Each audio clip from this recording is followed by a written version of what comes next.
एक मुलाकात ऐसी शख्सियतों के साथ जिन्होंने दिया है अपने जीवन को एक नया मुकाम। रूबरू कराएंगे ऐसी कुछ हस्तियों के साथ एक खास शख्सियत के साथ मुलाकात जयदेव पटेल के साथ नंबर 1 इंडिया न्यूज पर। नमस्कार व्यूअर्स, मैं जयदेव पटेल और आप देख रहे हैं नंबर 1 इंडिया न्यूज। आपका एक बार फिर स्वागत है एक खास शख्सियत के साथ मुलाकात प्रोग्राम में। आज हम बात करेंगे नागरिकता कानून 6A की धारा और सुप्रीम कोर्ट का जो बड़ा फैसला है ये कितना अहम है, और साथ ही इस फैसले से क्या जो शरणार्थी जो भारत में आने वाले हैं उनको नागरिकता मिलने में आसानी होगी। और इसी के साथ साथ सुप्रीम कोर्ट के जो न्याय की देवी की जो प्रतिमा है उसमें कुछ फेरबदल किया गया। जहाँ पहले पट्टी लगी रहती थी उसको हटा दिया गया है और तलवार की जगह पे कहीं न कहीं अब संविधान की एक प्रति पकड़ाई गई है। तो आखिर इसके क्या मायने हैं, इन्हें तामतर बात करने के लिए हमारे साथ खास सामान है इलाहाबाद हाईकोर्ट के पूर्व न्यायाधीश आदित्यनाथ मित्तल। जैसे मित्तल, आपका बहुत स्वागत आज हमारे प्रोग्राम में। थैंक यू जी, जैसे मित्तल, आपसे मेरा पहला सवाल है कि नागरिकता कानून 6A की धारा पर सुप्रीम कोर्ट का जो बड़ा फैसला आया ये कितना अहम है और क्यों? सबसे पहले तो मैं आपको आपके जन्मदिन की शुभकामनाएं देना चाहता हूँ। Thank you. और दूसरा, जो आज ये ऐतिहासिक फैसला माननीय सर्वोच्च न्यायालय का आया है, इससे जो पुराने विवाद हैं उनकी एक समाप्ति हो जाएगी। माननीय सर्वोच्च न्यायालय ने धारा 6A सिटीजनशिप एक्ट 1955 को वैध करार दिया है और ये 4/8 की मेजोरिटी से ये जजमेंट है। जी, तो इस जजमेंट के हिसाब से दो कैटेगरी है। पहली कैटेगरी वो है जो बांग्लादेश से या और कहीं से 1 जनवरी 1966 से पहले आसाम में आकर के बस गए थे, वो लोग भारत के सिटीजन माने जाए। दूसरी स्थिति ये है, जैसा कि सभी लोग जानते हैं, कि वर्ष 1971 में बांग्लादेश के साथ पाकिस्तान का युद्ध हुआ था और बांग्लादेश एक नया देश बना था। तो उस समय भी बहुत से लोग भारत में घुस आए थे। इसके बारे में माननीय सर्वोच्च न्यायालय ने स्पष्ट किया है कि जो भी व्यक्ति 1 जनवरी 1966 से 25 मार्च 1971 के बीच इंडिया में आ गया था और इंडियन ओरिजिन का था और इंडिया में ऑर्डिनरीली रह रहा है, उस व्यक्ति को इंडिया की नागरिकता प्राप्त हो जाएगी। जी, तो एक जो डिसेंटिंग जजमेंट है जैसे पादरीवाला का, उनका ये कहना है कि जिन लोगों ने ट्रिब्यूनल के सामने अपनी नागरिकता के संबंध में अपना कोई दावा पेश किया है, केवल उन्हीं के लिए धारा 6A लागू होगी, और जिन्होंने कोई अपना दावा पेश नहीं किया है उनको अब नागरिकता नहीं दी जा सकती।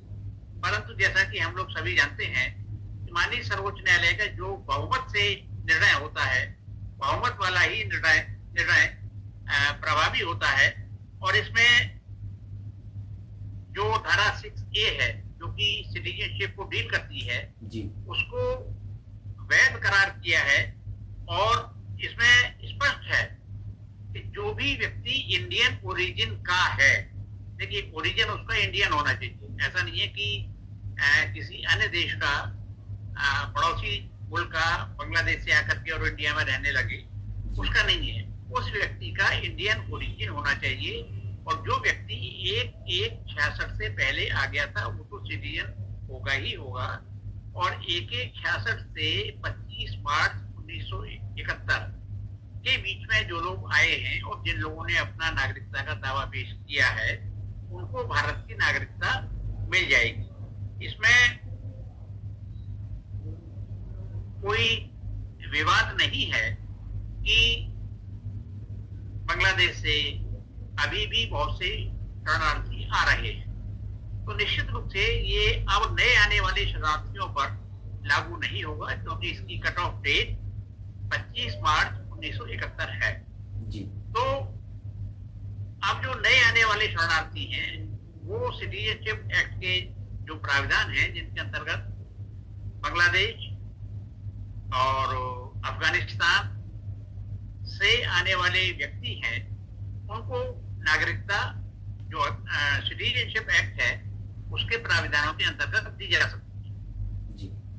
जस्टिस मित्तल, अगर हम बात करते हैं तो न्याय की देवी की जो प्रतिमा है उसमें भी बहुत बड़ा एक बदलाव किया गया है। जहां पर आंख पर पट्टी हुई थी उसको हटा दिया गया है और जहां पर तलवार थी उसको हटा करके पहले के संविधान की प्रति हाथ में पकड़ाई गई है। इसके क्या मायने आप देखते हैं? देखिए, ये भी अभूतपूर्व बदलाव है। और हमने जो न्याय की देवी की प्रतिमा स्थापित कर रखी थी वो बेसिकली अमेरिकन कंसेप्ट है। और न्याय की देवी की प्रतिमा में अभी तक एक तराजू होती थी, आंखों पर पट्टी होती थी और हाथ में तलवार होती थी। आज स्थिति ये है कि भारत में संविधान के हिसाब से दंड दिया जाता है, कानून के हिसाब से दंड दिया जाता है, तलवार से कोई दंड नहीं दिया जाता है। तो पहली चीज तो आप ये समझ लें कि उस तलवार की जो प्रासंगिकता है वो पूरी तरह समाप्त हो चुकी है। हमारे देश में कोई बर्बरता नहीं होती, हमारे देश में तलवार से किसी का सर नहीं काटा जाता कानून के अंतर्गत। हमारे देश में तलवार के माध्यम से कोई न्याय नहीं दिया जाता। जो भी न्याय दिया जाता है वो कानून के हिसाब से दिया जाता है और वो कानून भारत के संविधान के अनुरूप होना चाहिए। दूसरा, जो एक तराजू है, तराजू का जो भाव है वो वही रखा गया है। तराजू का भाव ये है कि दोनों पक्षों को सुनवाई का समान अवसर दिया जाना चाहिए और दोनों पक्षों द्वारा जो भी साक्ष्य प्रस्तुत किया गया है उसको बराबरी से उसका विश्लेषण होना चाहिए। किसी पक्ष को कोई विशेष वरीयता नहीं दी जानी चाहिए और न ही किसी भी व्यक्ति के किसी साक्ष्य को कम आंकना चाहिए। तो जहां तक तराजू का प्रश्न है वो तराजू अपनी जगह कायम है। तलवार की जगह अब संविधान की पुस्तक या कोई भी कानूनी पुस्तक आप कह सकते हैं वो है। तीसरा जो सबसे महत्वपूर्ण बिंदु है वो आंखों पर पट्टी है। देखिए, एक भ्रांति ये होती थी कि कानून अंधा है। वास्तव में कानून अंधा नहीं था, न था और न है।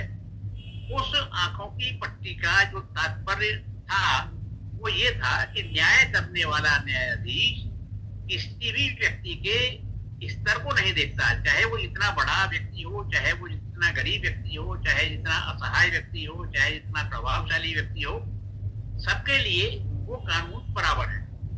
पर इसका एक गलत अर्थ निकाला जाने लगा कि साहब कानून की तो आंखों पर पट्टी बंधी हुई है और कानून अंधा होता है।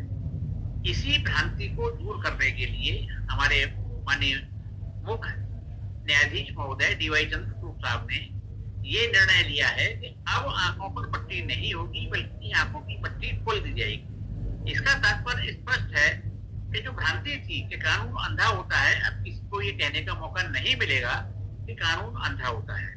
दूसरी चीज ये कि अब आंखों की पट्टी खुलने के बाद निर्णय करने वाले न्यायाधीश को सभी बिंदुओं को दृष्टिगोचर करने का अधिकार होगा।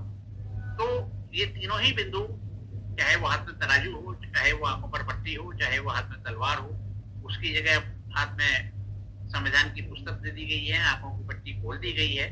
क्योंकि ये कंसेप्ट हमने स्टैट्यूट ऑफ यूनिटी अमेरिका से बोरो किया था, तो अब इसको हमने बदलाव किया है और एक बहुत कहना चाहिए कि प्रभावशाली और एक साहसिक कदम है और हमने न्याय के क्षेत्र में एक बहुत बड़ा बदलाव किया है। जी, जस्टिस मित्तल, आपसे मेरा एक आखिरी सवाल है कि ब्रिटिश जो हुकूमत था वहां से चली आ रही न्याय की जो देवी की प्रतिमा है उस टाइम से चली आ रही है। ऐसे में अब इस तरीके का जो बदलाव किया गया है ये कितना महत्वपूर्ण कदम है? ब्रिटिश विरासत से आगे बढ़कर भारत एक महत्वपूर्ण कदम की ओर बढ़ रहा है।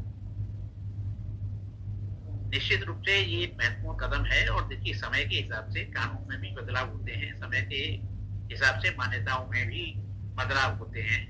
और ब्रिटिश कानून के अंतर्गत तो आप देखते थे कि कितना अत्याचार भारतीयों पर किया जाता था और वो तलवार के माध्यम से ही किया जाता था।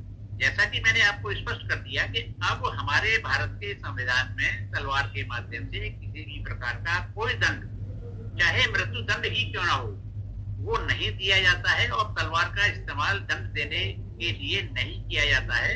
इसलिए वो तलवार अपनी प्रासंगिकता हो चुका था और अब चूंकि कानून के हिसाब से, संविधान के हिसाब से और जो कानून संविधान सम्मत है उसके हिसाब से न्याय दिया जाता है। और अभी हाल ही में भारत सरकार ने पुराने Indian penal code 1860, Indian evidence act 1862 और कोड ऑफ क्रिमिनल प्रोसीजर 1973 की जगह जो नए कानून लाए हैं उनमें भी इस बात को ध्यान में रखा है कि किस प्रकार से लोगों को नागरिक सुरक्षा दी जाए, किस प्रकार से लोगों के अधिकारों का हनन ना हो और जो रॉन्ग डूअर्स हैं उनको किस प्रकार से कठोर दंड दिया जाए। तो इसको आप उस परिप्रेक्ष्य में भी देख सकते हैं कि कानून जो बदलाव किए गए हैं उनके हिसाब से भी आप इसको देख सकते हैं। जो ये बदलाव न्याय की प्रतिमा में हुआ है कि अब हमारे यहाँ जो भी न्याय मिलेगा वो नागरिकों की सुरक्षा के लिए मिलेगा, नागरिकों के हितों के लिए मिलेगा। दोषियों को कठोर से कठोर कार्रवाई की जाएगी, कठोर से कठोर दंड दिया जाएगा, परंतु वो दंड संविधान सम्मत होगा और जो कानून देश में लागू हैं, प्रचलित हैं और संविधान के हिसाब से वो उचित हैं, उन कानूनों के हिसाब से ही दंड दिया जाए। तो ये बहुत बड़ा साहसिक और एक ऐतिहासिक बदलाव है और ये बहुत स्वागत योग्य है। जी, जैसे मित्तल आपने हमारे लिए समय निकाला और महत्वपूर्ण जानकारी हमारे साथ साझा करी, उसके लिए आपको बहुत बहुत धन्यवाद।